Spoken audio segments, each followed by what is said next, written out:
तर आजचा दिवस माझ्यासाठी खास आहे कारण की आज माझा वाढदिवस आहे. त्यानिमित्त आम्ही तिघेजण पोहोचलो दादरमध्ये नव्याने सुरू झालेल्या दादर दरबार या रेस्टॉरंटमध्ये. दादर दरबार रेस्टॉरंट हे ट्रेनच्या जुन्या डब्याचा वापर करून बनवलेलं आहे एक रेस्टॉरंट आहे. याचा अँबियन्स एक नंबर आणि सुंदर असं बनवलेलं आहे.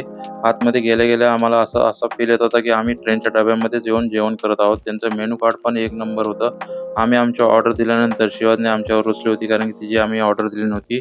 तोपर्यंत आमच्या टेबलवर आमच्या डिश लागल्या होत्या आणि शिवानी तिच्या व्हॅनिला मिल्कशेकची आईस्क्रीमची वाट बघत होती. तोपर्यंत तिचा मिल्कशेक आईस्क्रीम आल्यानंतर ती आईस्क्रीम पीत बसली आणि आम्ही स्टार्टरमध्ये मागवला होता green chilli paneer. Green chilli paneer एक नंबर असा स्टार्टरमध्ये होता आणि खायला पण टेस्ट एक नंबर होती.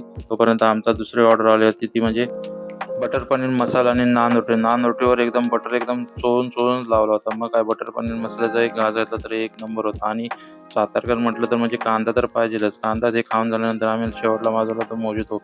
मोजितोचा पहिला मान मला दिल्यानंतर मी मोजितो पिल्यानंतर शिवाज्ञाने पण व्हॅनिला मिल्कशेक पण मला दिला. त्यानंतर मी पिऊन झाल्यानंतर आम्ही घरी आलो तर मम्मीने केक मागवला होता. मग काय मावशीने पहिल्यांदा ओवाळून घेतल्यानंतर बायकोने पण मला ओवाळून घेतल्यानंतर शिवाज्ञाने मी आता केक कटिंगच करणार होतो. केक कटिंग करून झाल्यानंतर शिवाज्ञा केकला आवरे असल्यामुळे पहिल्यांदा करण मामाने तिला केक भरवल्यानंतर मयूर मामाने पण केक भरवला, पण ती काही केक खायचे थांबतच नव्हती. त्याच्यानंतर माझ्या बायकोने पण तिला केक भरवला, पण ती काही केक खायची थांबतच नव्हती. मग काही मावशीने पण एक मोठा घास भरवला आणि बर्थडे